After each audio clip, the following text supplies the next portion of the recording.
कभी एक दुनिया और थी, बिल्कुल हमारे जैसी ही।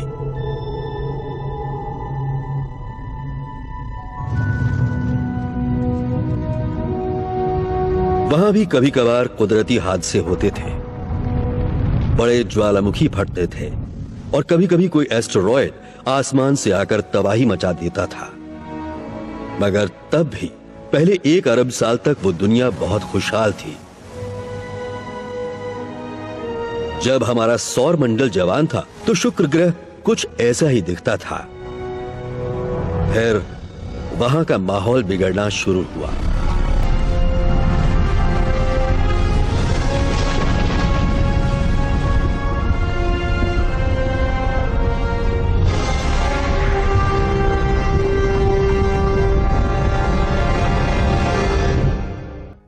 शुक्र ग्रह जो कभी किसी स्वर्ग जैसा लगता था, एक नर्क में तब्दील हो गया। एक मामूली सा संतुलन बिगड़ने से ये स्वर्ग नर्क में बदल गया। इतना मामूली कि आप सोच भी नहीं सकते।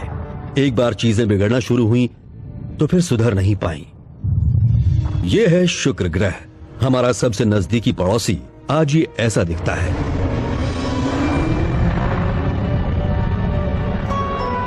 शुक्र ग्रह के समुद्र बहुत पहले खत्म हो गए थे। इसकी सतह जलती भट्टी से भी गर्म है, इतनी गर्म कि सीसा भी पिघल जाए। मगर क्यों?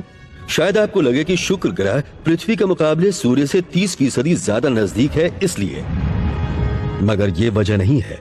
शुक्र ग्रह को चारों ओर से सल्फ्यूरिक एसिड के बादलों ने घेरा हुआ है, जो धूप को सतह तक पहुंचने से रोक लेते हैं। इससे तो शुक्र को पृथ्वी से भी ज्यादा ठंडा होना चाहिए था, मगर फिर यह इतना गर्म क्यों है? ऐसा इसलिए क्योंकि बादलों के बीच से जो भी थोड़ी बहुत धूप सतह तक पहुंचती है वो वापस नहीं लौट पाती। कार्बन डाइऑक्साइड की एक घनी परत एनर्जी को बाहर निकलने से रोक लेती है। ये कार्बन डाइऑक्साइड गैस, या कहें कि CO2, दम घोंटने वाले ब्लैंकेट की तरह सारी गर्मी अपने अंदर रख लेती है। शुक्र पर न तो कोयला जल रहा है और न धुआं उगलने वाली भट्टियां लगी हैं। इंसान की मदद लिए बिना भी कुदरत किसी पर्यावरण को खत्म कर सकती है। शुक्र बुरी तरह ग्रीन हाउस गैसों की चपेट में है। ये वेनिडा 13 का मलबा है। 1982 में तब के सोवियत यूनियन के वैज्ञानिकों और इंजीनियरों ने ये स्पेसक्राफ्ट शुक्र ग्रह पर उतार दिया था। उन्होंने किसी तरह इसे 2 घंटे तक ठंडा बनाए रखा ताकि ये आसपास के फोटोग्राफ ले सकें और उन्हें पृथ्वी तक भेज सकें। इसके बाद इसकी सारी मशीनरी गर्मी से पिघल गई।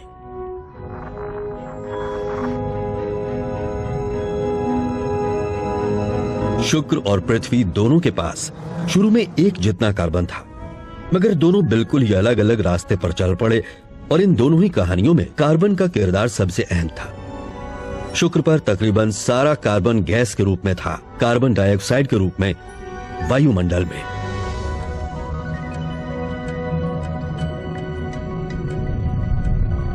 जबकि पृथ्वी पर ज्यादातर कार्बन कई युगों तक कार्बोनेट चट्टानों की तिजोरियों में बंद रहा, जैसे कि ये डोवर की मशहूर सफेद कगारों का एक हिस्सा जो इंग्लिश चैनल के किनारे है। किस ताकत से ये कमाल की चीज बनी होगी।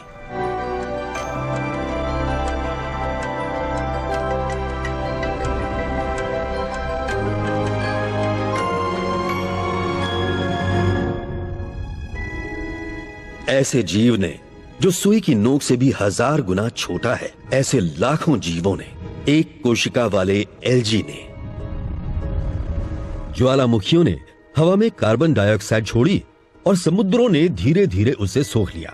लाखों सालों के दरमियान सूक्ष्म जीवों एल्गी ने उस कार्बन डाइऑक्साइड को बहुत छोटे छोटे खोलों में बदल दिया। चौक या चूना पत्थर की मोटी परतों के रूप में वो समुद्र की तली में इकट्ठा हो गए। बाद में पृथ्वी की हलचलों ने समुद्र तल को ऊपर उठा दिया और ये बड़ी बड़ी कगारें बन गईं। दूसरे समुद्री जीवों ने कार्बन डाइऑक्साइड लेकर बड़ी बड़ी कोरल रीफ्स बना डाली। समुद्रों ने भी पानी में घुली CO2 को बिना किसी जीव की मदद लिए चूना पत्थर में बदल दिया। इसकी वजह से पृथ्वी के वायुमंडल में बहुत मामूली सी ही कार्बन डाइऑक्साइड गैस बची है, 1% के 300वें हिस्से से भी कम। जरा सोचिए, 10,000 मॉलिक्यूल्स में से 3 से भी कम। मगर इसके बावजूद इसी से तय होता है कि पृथ्वी बंजर रहेगी या हरी भरी। अगर पृथ्वी पर जरा सी भी कार्बन डाइऑक्साइड न हो तो यहां बर्फ ही बर्फ होगी। और अगर इससे दुगनी हो जाए यानी 10,000 में 6 मॉलिक्यूल्स हो जाएं, तो यहाँ बर्दाश्त के बाहर गर्मी हो जाएगी और दूसरी बड़ी मुसीबतें खड़ी हो जाएंगी। मगर तब भी यहाँ शुक्र जितनी गर्मी नहीं होगी, उसका कोई मुकाबला नहीं। वहाँ के समुद्र अरबों साल पहले ही भाप बनकर उड़ गए। जब समुद्र ही नहीं है तो ये वायुमंडल से CO2 लेकर उसे मिनरल बनाकर जमा भी नहीं कर सकता। यहाँ ज्वालामुखियों से निकलने वाली CO2 लगातार इकट्ठी होती जा रही है। आज यहाँ का वायुमंडल पृथ्वी के मुकाबले 90 गुना ज्यादा भारी हो चुका है और इसमें गर्मी रोक कर रखने वाली कार्बन डाइऑक्साइड के सिवा कोई और गैस बहुत कम है। इसीलिए शुक्र ग्रह एक जलती भट्टी की तरह है जहाँ जीवन संभव नहीं। मगर पृथ्वी इससे अलग है। ये जिंदा है और सांस लेती है, मगर बहुत धीमे। इसकी एक सांस 1 साल में पूरी होती है। पृथ्वी की जिंदगी जंगलों से है और ज्यादातर जंगल उत्तरी गोलार्ध में ही हैं। जब उत्तर में बसंत का मौसम आता है तो ये जंगल हवा में मौजूद कार्बन डाइऑक्साइड लेते हैं और बड़े हो जाते हैं और जमीन हरी भरी हो जाती है। इससे वायुमंडल में CO2 कम हो जाती है। जब पतझड़ आता है और पेड़ अपनी पत्तियां गिरा देते हैं तो उनके सड़ने से कार्बन डाइऑक्साइड दोबारा वायुमंडल में पहुंच जाती है। साल के दूसरे हिस्से में यही काम दक्षिणी गोलार्ध में भी होता है, मगर दक्षिणी गोलार्ध में ज्यादातर समुद्र ही है। इसलिए उत्तर के जंगलों की वजह से ही दुनिया में CO2 में होने वाला सालाना बदलाव तय होता है। करोड़ों सालों से पृथ्वी इसी तरह सांस ले रही है, मगर 1958 तक ओशनोग्राफर ने वायुमंडल में मौजूद कार्बन डाइऑक्साइड को सही सही मापने का तरीका खोजा। हीलिंग ने पृथ्वी के सांस लेने का तरीका पता किया।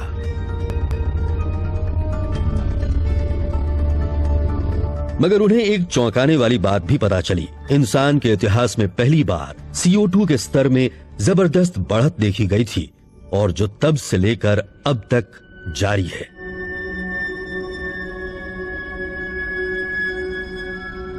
CO2 का ये स्तर उस दौर के मुकाबले बहुत ज्यादा है जब खेती और सभ्यता की शुरुआत हुई थी। दरअसल ऐसी बढ़त पृथ्वी ने 30 लाख सालों में कभी नहीं देखी। ये इतने यकीन से कैसे कह सकते हैं? इसका सबूत पानी में मौजूद है।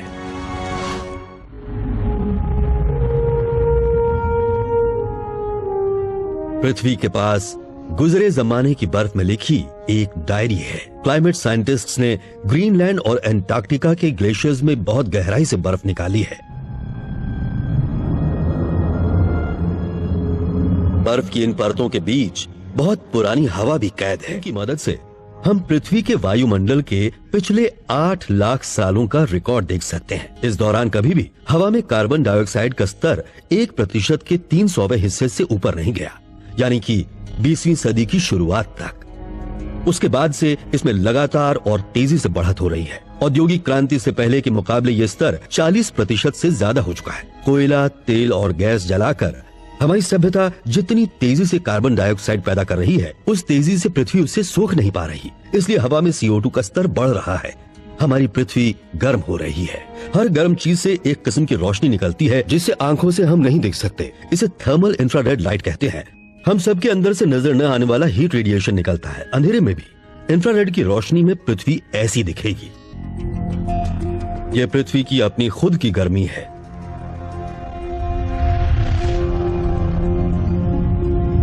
सूर्य की रोशनी इसकी सतह से टकराती है। पृथ्वी इसकी ज्यादातर एनर्जी को सोख लेती है, जिससे वो गर्म हो जाती है और उसकी सतह इंफ्रारेड लाइट में चमकने लगती है। मगर वायुमंडल की कार्बन डाइऑक्साइड इस हीट रेडिएशन के ज्यादातर हिस्से को सोख लेती है और उसे वापस सतह पर भेज देती है। इससे पृथ्वी और ज्यादा गर्म हो जाती है। इसी सिलसिले को ग्रीन हाउस इफेक्ट कहते हैं। फिजिक्स के लिहाज से कहें तो ये एनर्जी फ्लो का हिसाब किताब है। इसमें कुछ भी गलत नहीं है। अगर हमारे वायुमंडल में बिल्कुल भी कार्बन डाइऑक्साइड न हो तो पृथ्वी बर्फ का एक बड़ा गोला बन जाएगी और हम भी खत्म हो जाएंगे। यानी थोड़ा बहुत ग्रीन हाउस इफेक्ट तो अच्छी चीज है, मगर ज्यादा होने पर इससे जलवायु गड़बड़ा जाएगी और हमारी जिंदगी तबाह हो जाएगी। ठीक है, मगर ये कैसे पता कि इसकी वजह हम ही हैं? हो सकता है खुद पृथ्वी की वजह से CO2 बढ़ रही हो। शायद हमारे कोयला और तेल जलाने से इसका कोई रिश्ता ही न हो। इसकी वजह शायद वो ज्वालामुखी हो। हर कुछ साल में सिसिली के माउंट एटना में जोर का धमाका होता है। इसके एक धमाके से वायुमंडल में लाखों टन CO2 पहुंच जाती है। तो फिर पृथ्वी के तमाम ज्वालामुखियों से निकलने वाली CO2 कितनी होगी? इसके लिए वैज्ञानिक तरीके से हिसाब लगाते हैं। वायुमंडल में हर साल करीब 50 करोड़ टन CO2 ज्वालामुखियों की वजह से पहुंचती है। ये काफी ज्यादा है ना? मगर ये उस 30 अरब टन CO2 का 2% भी नहीं है जो हम इंसान हर साल हवा में उड़ेल रहे हैं। और मजे की बात, वायुमंडल में जितनी CO2 बढ़ी है वो ठीक उतनी ही है जितनी कोयला, तेल और गैस जलाने से निकली है। ज्वालामुखी से निकली CO2 थोड़ी अलग होती है। यह जीवाश्म ईंधन जलाने से निकली CO2 से थोड़ी भारी होती है। अगर दोनों के एटम्स को गौर से देखें तो फर्क समझ में आ जाता है। ये साफ है कि CO2 के बढ़ने की वजह ज्वालामुखी नहीं है। इसके अलावा गर्मी जिस रफ्तार से बढ़ रही है वो कार्बन डाइऑक्साइड के बढ़ने की रफ्तार से मेल खाती है। मामला बड़ा संगीन है। ये सारा इल्जाम हमारे ऊपर ही आता है। सालाना 30 अरब टन CO2 कितनी होती है? अगर इसे ठोस रूप में लाया जाए तो ये करीब उतनी ही होगी जितनी डोवर की सफेद चट्टानों में है। और इतनी CO2 हम हर साल हवा में घोल रहे हैं। बदकिस्मती से हमारी सभ्यता जो कचरा पैदा कर रही है वो कोई मामूली चीज नहीं है। ये हमारी पृथ्वी का मौसम और जलवायु तय करने वाली गैस है। यही सब तय करती है। बुरी बात यह है कि CO2 नजर नहीं आती। अगर हम इसे देख पाते, अगर हमारी आंखें CO2 देख पाती, शायद कॉस्मोस में ऐसे जीव भी हों जो इसे देख पाते हों। अगर हमें वो सारी कार्बन डाइऑक्साइड दिखती तो शायद हम इसकी जिम्मेदारी भी ले लेते और वायुमंडल पर हो रहे इंसान के असर को समझ पाते।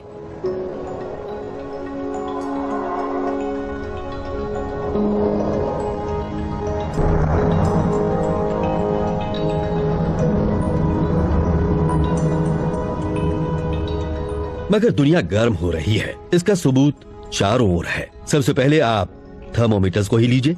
दुनिया भर के वेदर स्टेशंस 1880 के दशक से ही तापमान का भरोसेमंद रिकॉर्ड रख रहे हैं और नासा ने उस डेटा का इस्तेमाल करके एक मैप बनाया है जिसमें वक्त के साथ बदलते दुनिया के औसत तापमान को दिखाया गया है।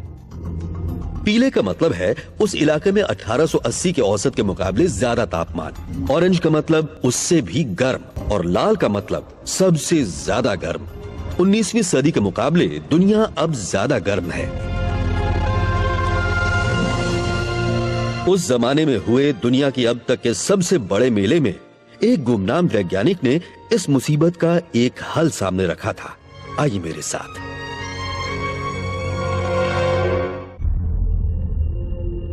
एक वक्त था जब ये दुनिया न तो ज्यादा गर्म थी और न ज्यादा ठंडी, बस एकदम ठीक थी। फिर वो वक्त आ गया जब यहाँ रहने वालों को पता चला कि हमारी ये प्यारी सी पृथ्वी बदलने लगी है। और ऐसा नहीं कि हमने इस बुरे वक्त को आते नहीं देखा। 1896 में स्वीडिश साइंटिस्ट सवांते आर्हेनियस ने हिसाब लगाया था कि वायुमंडल में मौजूद CO2 अगर दुगनी हो जाए तो ध्रुवीय बर्फ पिघल जाएगी।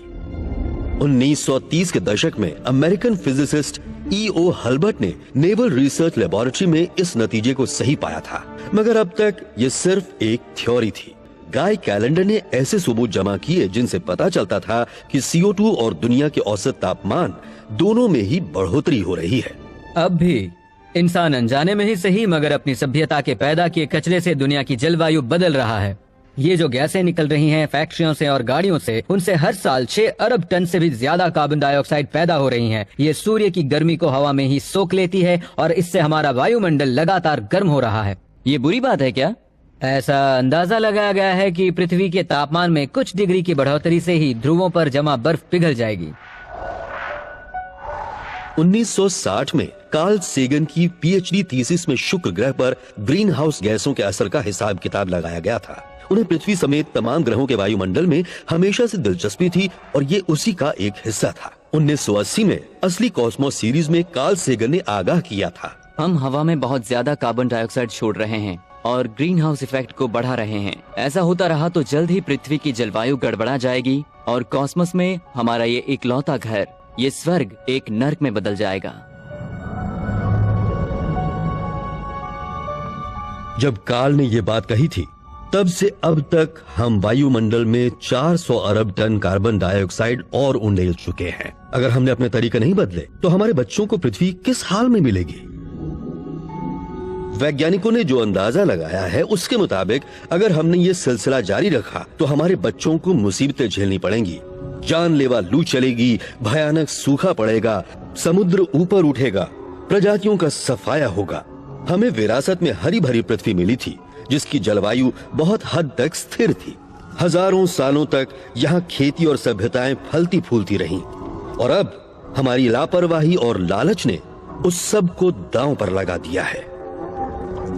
चलिए, हम वैज्ञानिक जलवायु के बारे में इतनी दूर तक की भविष्यवाणी करने में अगर माहिर हैं, तो फिर मौसम के बारे में हमारा अंदाज गलत कैसे हो जाता है? बल्कि इस साल तो मेरे शहर में सबसे ज्यादा ठंड पड़ी है। ऐसे में तो हम वैज्ञानिकों को मानना चाहिए कि पृथ्वी पर ठंड बढ़ रही है। मौसम और जलवायु में बहुत फर्क है। वायुमंडल बहुत थोड़े अरसे में जो करता है वो मौसम है। ये कुछ घंटे या कुछ दिन चलता है। मौसम का कोई ठिकाना नहीं, यानी कि मामूली से बदलाव होने पर भी मौसम पूरी तरह बदल जाता है। इसीलिए 10 दिन बाद के मौसम की भविष्यवाणी किसी मतलब की नहीं। मौसम का एक लंबे अरसे का औसत जलवायु है, कई सालों का औसत। जिन ताकतों की वजह से वायुमंडल में ऊर्जा का संतुलन बनता बिगड़ता है, उन्हीं से जलवायु भी बनती है। जैसे कि सूर्य में होने वाले परिवर्तन, पृथ्वी की कक्षा में झुकाव, पृथ्वी द्वारा अंतरिक्ष में वापस भेजी गई सूर्य की रोशनी और हवा में ग्रीन हाउस गैसों की मौजूदगी। इनमें से किसी में भी बदलाव हो तो जलवायु पर भी फर्क पड़ता है, जिसे पहले से बताया जा सकता है। मेरे इस दोस्त की चहलकदमी शॉर्ट टर्म फ्लक्चुएशंस दिखा रही है। ये मौसम है। ये जानना नामुमकिन है कि अगले ही पल ये कहां जाएगा, मगर ये जानना मुश्किल नहीं कि इसकी इस चहलकदमी की रेंज कहां तक होगी, क्योंकि मैंने इसे एक रस्सी से पकड़ा हुआ है।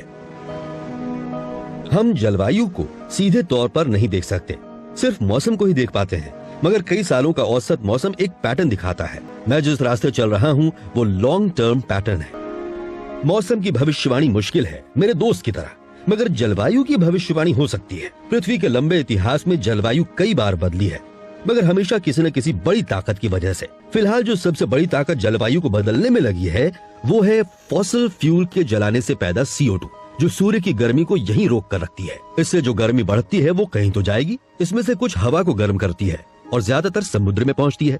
पूरी दुनिया में समुद्र पहले से ज्यादा गर्म हो रहे हैं। इसका सबसे ज्यादा असर आर्कटिक ओशन और उसके आसपास के इलाके में दिखता है।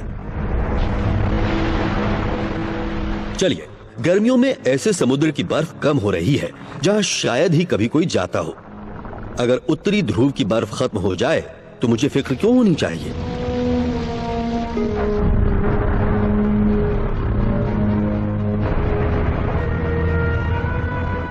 बर्फ पृथ्वी की सबसे चमकदार कुदरती परत है और समुद्र सबसे गहरे रंग की परत। बर्फ सूर्य की रोशनी को रिफ्लेक्ट कर देती है। पानी इस रोशनी को एब्जॉर्ब करके गर्म हो जाता है, जिससे और ज्यादा बर्फ पिघलती है और इससे सूर्य की रोशनी को एब्जॉर्ब करने वाली सतह और बढ़ जाती है। इस सिलसिले को हम पॉजिटिव फीडबैक लूप कहते हैं। अकेली CO2 जिन बहुत सारे कुदरती तरीकों से गर्मी बढ़ाती है, ये उन्हीं में से एक है। इस समय हम आर्कटिक ओशन के किनारे ड्रू पॉइंट अलास्का में हैं।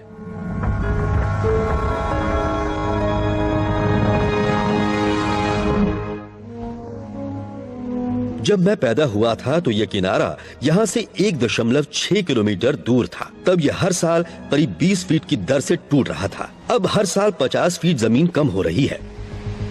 आर्कटिक समुद्र गर्म हो रहा है और वो भी तेज होती रफ्तार से, इसलिए साल के ज्यादातर वक्त यहाँ बर्फ नहीं होती। इससे यहाँ के किनारे तूफान की वजह से कटते फटते रहते हैं।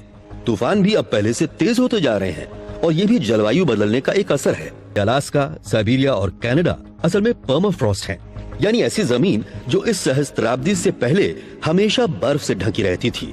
इसमें बहुत सारी जैविक चीजें हैं, जैसे कि हजारों साल पहले के पेड़ों की पत्तियां और जड़ें। चूंकि पृथ्वी के किसी और इलाके के मुकाबले आर्कटिक ज्यादा तेजी से गर्म हो रहा है, इसलिए पर्माफ्रॉस्ट भी पिघल रहा है और इसमें दबी चीजें सड़ रही हैं, वैसे ही जैसे फ्रीजर बंद कर देने पर सड़ती हैं। पर्माफ्रॉस्ट के पिघलने से कार्बन डाइऑक्साइड और मीथेन निकलकर वायुमंडल में मिल रही हैं। ये और भी खतरनाक ग्रीन हाउस गैस है। इससे यहाँ गर्मी और ज्यादा बढ़ रही है और ये भी पॉजिटिव फीडबैक मैकेनिज्म का एक उदाहरण है। दुनिया के सारे परमाफ्रॉस्ट में इतना कार्बन जमा है जो वायुमंडल में CO2 की मात्रा को दुगना कर सकता है।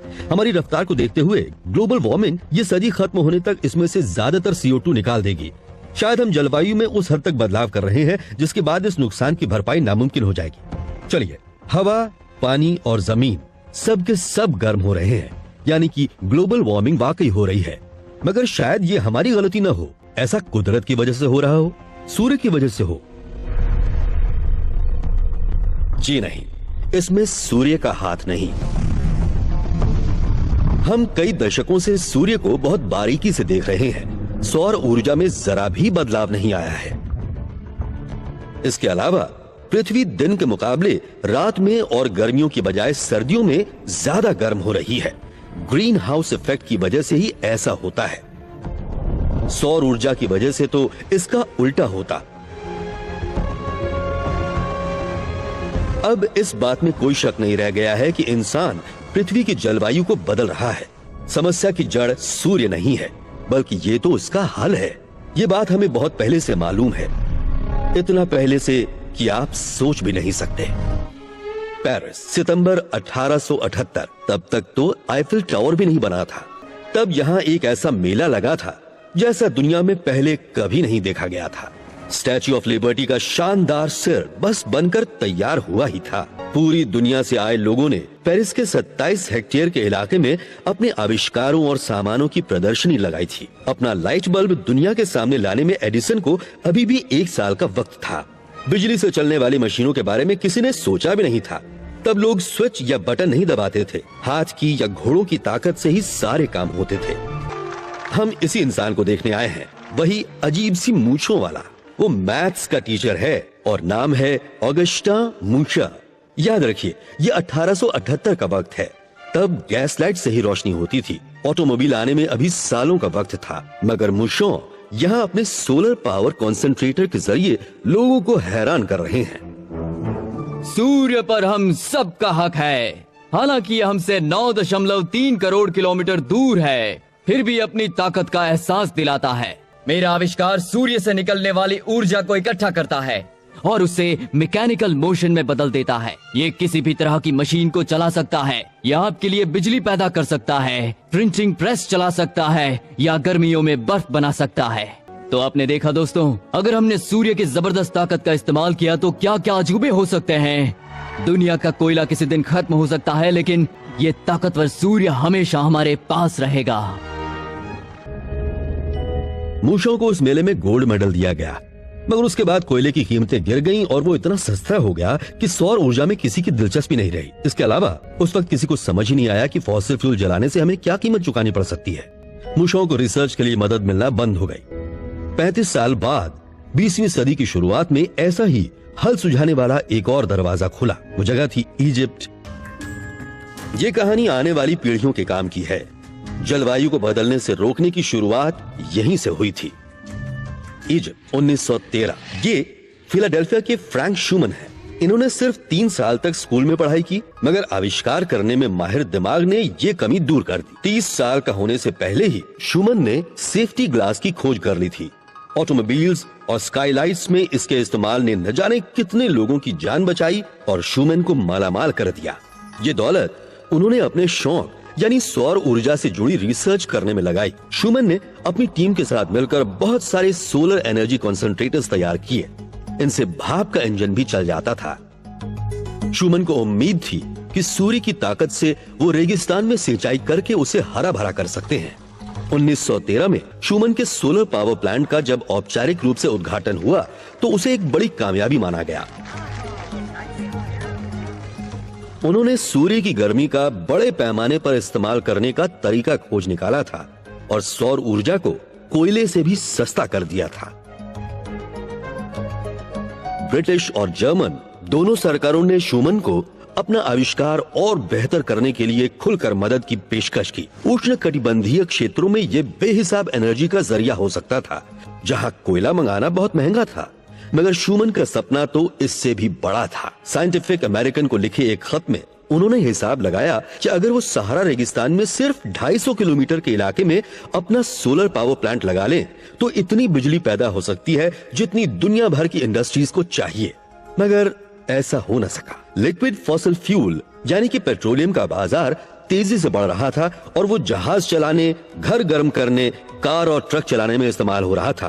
तेल की कमी नहीं थी और वो कोयले से सस्ता था। उसे जमीन से निकालना और काम में लाना और भी आसान था। कोयले से जिस जहाज को चलाने में 100 आदमी एक हफ्ता लगाते थे, तेल से वही काम एक आदमी एक दिन में कर सकता था। रेगिस्तान में शूमन की कामयाबी के 1 साल बाद पहला विश्व युद्ध छिड़ गया। उनके सोलर कलेक्टर्स को गलाकर हथियार ढाल दिए गए।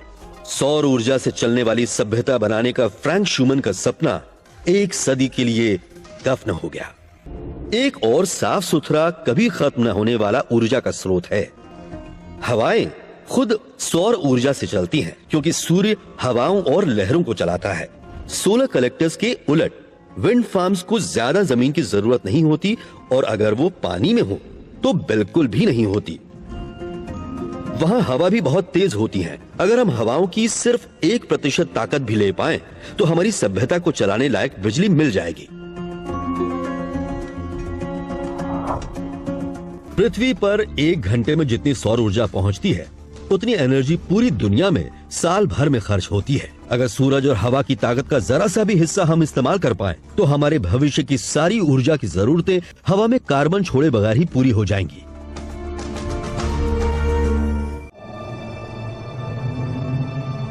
अब भी ज्यादा देर नहीं हुई है। आने वाला कल सुनहरा ही होगा, मगर उसकी क्या गारंटी है। हमारे पूर्वजों ने कितनी ही मुसीबतें झेली हैं। अगर हमने खुद को बदला न होता तो कभी के खत्म हो चुके होते। हमारे पूर्वजों ने बहुत आगे की सोच रखते हुए फैसले लिए और खुद को बदला, तभी हम यहाँ तक आ पाए हैं। इससे पहले भी हम पर बड़ी मुसीबतें आ चुकी हैं, मगर हर बार हमने उनसे बचकर बुलंदियां चूमी हैं। सच तो यह है कि अब तक की सबसे बड़ी कामयाबी हमें अपने सबसे खराब दौर में ही मिली। एक दौर था जब दुनिया में 60,000 न्यूक्लियर वेपन्स कभी भी छोड़े जाने लायक हालत में तैनात थे। ये होड़ दुनिया के 2 सबसे ताकतवर मुल्कों में थी। दोनों अपनी जिद पर आमादा थे और एक दूसरे के आगे झुकने की बजाय उन्हें इस खूबसूरत दुनिया को बर्बाद कर देना मंजूर था। सोवियत यूनियन ने इंसान के बनाए अब तक के सबसे बड़े बम में विस्फोट किया था। उससे पैदा दहशत दूसरी तरह के खतरों के आगे छोटी हो गई। दुनिया के 2000 बड़े शहर कुछ ही घंटों में मलबे के ढेर में बदल जाएंगे, ये डर पीछे छूट गया था। यूनाइटेड स्टेट्स और सोवियत यूनियन के बीच न्यूक्लियर हथियारों को लेकर छिड़ी जंग नया मोड़ ले चुकी थी। चंद्रमा पर भेजे गए अपोलो मिशंस असल में इन दोनों मुल्कों के बीच हथियारों की दौड़ का ही अंजाम थी। लोगों को पृथ्वी का चक्कर लगाने या चांद पर भेजने के लिए बड़े भरोसेमंद और ताकतवर रॉकेट की जरूरत थी और ठीक उसी टेक्नोलॉजी की मदद से न्यूक्लियर हथियार को दुनिया के किसी भी कोने में ले जाकर दुश्मन के शहर को तबाह किया जा सकता था। मेरा मानना है कि इस देश को कसम खानी चाहिए कि वो अपना मकसद हासिल करेगा। ये दशक खत्म होने से पहले हमें चांद पर इंसान को उतारना है और उसे वापस पृथ्वी पर लेकर आना है। प्रेसिडेंट कैनेडी के 1961 के इस भाषण ने देश में जोश भर दिया। ये भाषण एक भविष्यवाणी की तरह था। इसमें चांद पर जाने की वैज्ञानिक जरूरतों का कहीं कोई जिक्र नहीं था। चंद्रमा कैसे बना, न तो इस बारे में कोई सवाल था, न वहां से सैंपल लाने की कोई बात कही गई थी। जी नहीं, अपोलो मिशंस तो सिर्फ अपनी ताकत का प्रदर्शन और स्ट्रैटेजिक मिसाइल्स की तकनीक का प्रदर्शन भर थे। मगर चांद पर जाने के दौरान एक मजेदार बात भी हुई। जब वहां से हमने पृथ्वी को देखा तो यह अलग ही दुनिया लगी, हमारी अपनी दुनिया। पहली बार पृथ्वी पर रहने वालों ने पृथ्वी को इस तरह से देखा था जैसी वो वाकई है, एक दुनिया बिना सरहदों वाली और कॉस्मोस के मुकाबले काफी छोटी।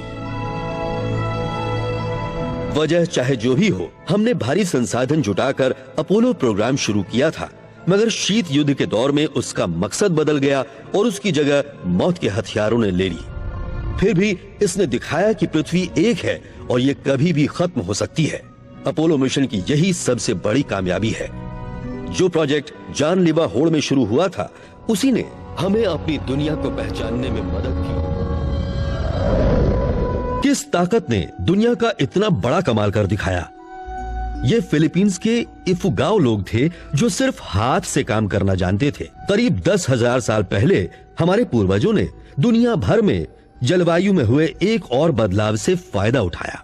आइस एज में जब इंटरवल हुआ और मौसम खुशहाल हुआ तो उन्होंने खेती का आविष्कार कर लिया। अब उन्होंने भटकना, शिकार करना और खाना जमा करना बंद कर दिया। पिछले 10 लाख सालों से ये सब उनके जीवन का जरूरी हिस्सा रहा था। अब वो एक जगह रुककर खाना पैदा करने लगे। उनके पूर्वजों को कुदरत से जितनी सौर ऊर्जा मिलती थी, खेती के जरिए वो उससे 10 या 100 गुना ज्यादा ऊर्जा इस्तेमाल करने लगे। पूरी दुनिया में लोगों ने घुमक्कड़ी छोड़कर खेती को अपनाया और सौर ऊर्जा का बेहतर इस्तेमाल करना सीखा। इससे सभ्यताओं का विकास हुआ। इस जबरदस्त बदलाव के लिए जी तोड़ मेहनत करने वालों की वजह से ही हम यहाँ पर हैं। अब हमारी बारी है।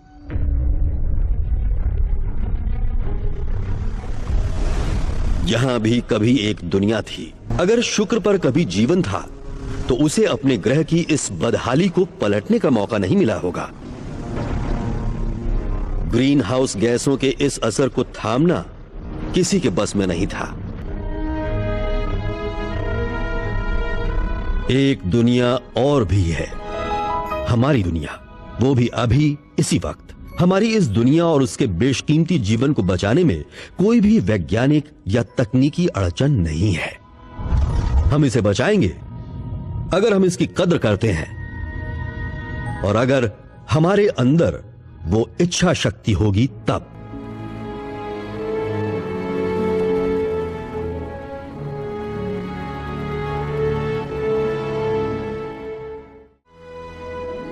मगर क्यों? कुछ लोग पूछते हैं चांद ही क्यों? हमने इसे अपना मकसद क्यों बनाया है? ऐसे लोग पूछ सकते हैं सबसे ऊंची चोटी पर चढ़ना क्यों जरूरी है? हमने चांद को अपना मकसद बनाया है।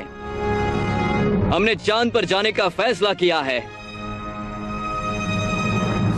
और ये दशक खत्म होने से पहले ही हमें वहां जाना है और कई दूसरे काम भी करने हैं। इसलिए नहीं कि ये आसान है, बल्कि इसलिए कि ये बहुत मुश्किल है।